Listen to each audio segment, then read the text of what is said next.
Hello everyone, welcome back to English grammar solution. আমরা ফিরে এসেছি ন্যারেশন চেঞ্জের সেকেন্ড পার্ট নিয়ে। এই ক্লাসে আমরা আলোচনা করব narration change of interrogative sentence, অর্থাৎ ইন্টারোগেটিভ সেন্টেন্সের ন্যারেশন চেঞ্জ কিভাবে করতে হয় বা প্রশ্নবোধক বাক্যের ন্যারেশন চেঞ্জ কিভাবে করতে হয় সেটা আমি আজকে তোমাদের খুব সহজ পদ্ধতিতে দেখাবো। ক্লাসটি শুরু করার পূর্বে বলে রাখি, এই ধরনের প্রশ্নবোধক বাক্যকে ইনডাইরেক্ট স্পিচে পরিণত করতে হলে প্রথমত প্রশ্নবোধক বাক্যটিকে অ্যাসার্টিভ সেন্টেন্সে পরিণত করতে হবে এবং রিপোর্টিং ভার্বটি সে অথবা টেল প্রভৃতি হলে ইনডাইরেক্টে এদের পরিবর্তে আস্ক অথবা এনকোয়ার অফ এবং কোনো কোনো ক্ষেত্রে ওয়ান্টেড টু নো প্রয়োজন মতো ব্যবহার করতে হয় এবং ইন্ট্রোডাক্টিভ কনজাংশনের বদলে ওয়েদার বা ইফ বসে। ইনডাইরেক্ট স্পিচ এর শেষে ফুল স্টপ বসাতে হয়। এবং আরও একটা বিষয় হলো, যখন রিপোর্টেড স্পিচটি ইন্টারোগেটিভ সেন্টেন্সে আছে এটাকে আমরা কি করব, এটাকে আমরা অ্যাসার্টিভে পরিণত করব।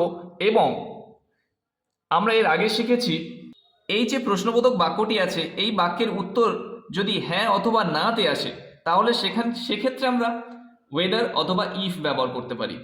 আবার WH word who, what, when, where, how দিয়ে শুরু হলে সে সমস্ত বাক্যের ক্ষেত্রে আলাদা, সেটা আমরা একটু পরে এই ক্লাসে শিখবো, সেটা একটু পরে। এখন আমরা এই বাক্যটিকে ইনডাইরেক্ট স্পিচে পরিণত করব। The boy said to me, is the mango sweet? অর্থাৎ the boy said to me, ছেলেটি আমাকে বলল, ইজ দ্য ম্যাঙ্গো সুইট, আমটা কি মিষ্টি? তাহলে এর উত্তরটা কেমন আসবে, হ্যাঁ অথবা নাতে আসবে। সেজন্য আমরা এখানে ইফ বা ওয়েদার ব্যবহার করব। The boy said to me, অর্থাৎ সেড টু এর পরিবর্তে আমরা কি ব্যবহার করব, আস্কড, এনকোয়ার্ড অফ বা কিছু কিছু ক্ষেত্রে ওয়ান্টেড টু নো এমন ব্যবহার করতে পারি। তাহলে আমরা ব্যবহার করব the boy asked me. The boy asked me, এখানে ইন্ট্রোডাক্টিভ কনজাংশনের পরিবর্তে ওয়েদার ব্যবহার করব, weather. The boy asked me weather, যেহেতু এখানে বাক্যটি প্রেজেন্ট ইনডিফিনিটে আছে সেজন্য আমরা এখানে পাস্ট টেন্স থাকার কারণে এটাকেও পাস্ট ইনডিফিনিটে নিয়ে যাব এবং এটা অ্যাসার্টিভ সেন্টেন্স হবে। Whether the mango was sweet, শেষে full stop. The boy asked me whether the mango was sweet, ছেলেটি আমাকে প্রশ্ন করলো আমটি মিষ্টি ছিল কিনা। Next, the teacher said to the student, শিক্ষক মহাশয় ছাত্রটিকে বললেন, did you come to school yesterday, তুমি কি গতকাল স্কুলে এসেছিলে? এখানে আমরা সেড টুর পরিবর্তে এনকোয়ার্ড অফ ব্যবহার করতে পারি। The teacher enquired of the student, the teacher enquired of the student, তারপরে ইফ বা ওয়েদার ব্যবহার করব, ওয়েদার, ওয়েদার। এরপরেই আমরা এই বাক্যটিকে চেঞ্জ করব। Did you come to school yesterday, তুমি কি গতকাল স্কুলে এসেছিলে? এটা পাস্ট টেন্সে আছে। রিপোর্টেড স্পিচ যখন পাস্ট টেন্সে থাকে এবং রিপোর্টিং ভার্ব যখন পাস্ট টেন্সে থাকে, রিপোর্টেড স্পিচটিকে পাস্ট পারফেক্টে নিয়ে যেতে হয় এবং সেটা অ্যাসার্টিভ হবে।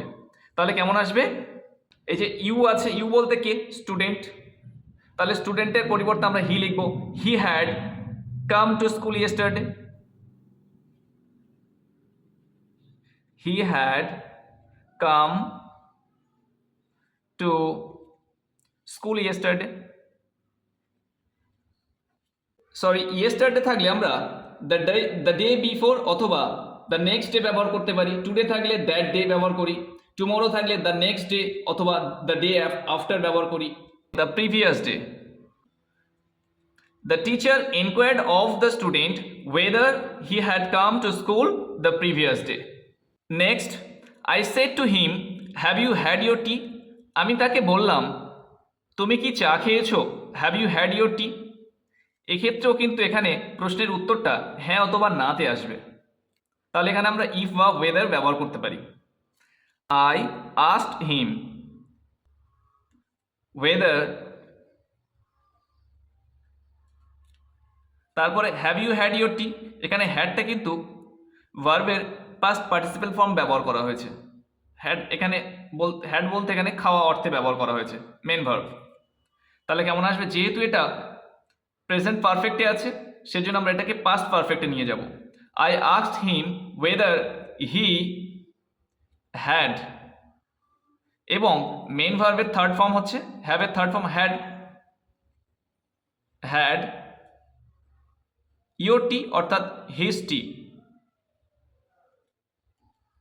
I asked him whether he had his tea. Next, he said to me, what are you doing? সে আমাকে বলল তুমি কি করছো। তাহলে এখানে আমরা WH ওয়ার্ড হোয়াট পেয়েছি। তাহলে WH ওয়ার্ড দিয়ে শুরু হলে রিপোর্টেড স্পিচটি, তাহলে আমরা এই যে WH ওয়ার্ড ইন্ট্রোডাক্টিভ কনজাংশনের পরিবর্তে আমরা WH ওয়ার্ডটাকেই রেখে দেবো। আমরা এখানে ইফ বা ওয়েদার ব্যবহার করব না বা দ্যাট ব্যবহার করব না। যে WH ওয়ার্ডটি থাকবে সেই ওয়ার্ডটিকেই আমরা রেখে দেব এবং বাকি সমস্ত নিয়ম আমরা ফলো করব। হি সেড টু মি অর্থাৎ হি আস্কড মি, তারপরে হোয়াট রেখে দেবো। আমরা এখানে ইফ বা ওয়েদার ব্যবহার করব না, ইন্ট্রোডাক্টিভ কোনো কনজাংশন আমরা ব্যবহার করব না। He asked me what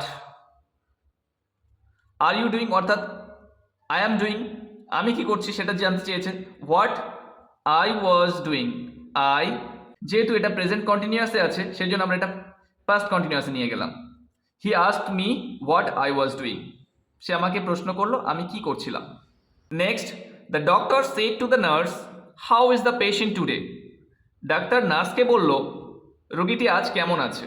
how দিয়ে শুরু হয়েছে, হাউ দিয়ে শুরু হলে এবং WH ওয়ার্ড দিয়ে শুরু হলে সেক্ষেত্রে আমরা WH ওয়ার্ড এবং হাউটাকেই ব্যবহার করি, এখানে কোনো ইন্ট্রোডাক্টিভ কনজাংশন ব্যবহার করি। তাহলে কেমন হবে, the doctor asked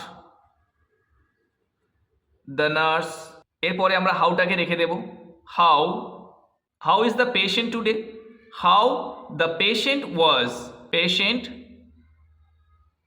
was, today থাকলে আমরা কি ব্যবহার করব, that day. The doctor asked the nurse how the patient was that day.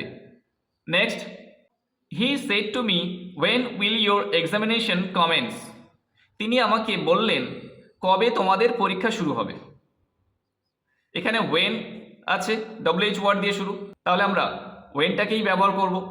He asked me when your examination commence, মানে তোমাদের পরীক্ষা অর্থাৎ আমাদের পরীক্ষা, our examination would commence. He asked me when our examination would commence. আজকে ক্লাসটি এই পর্যন্ত। ভিডিওটি ভালো লাগলে অবশ্যই একটি লাইক, শেয়ার এবং চ্যানেল নতুন হলে চ্যানেলটি সাবস্ক্রাইব করে দেবেন।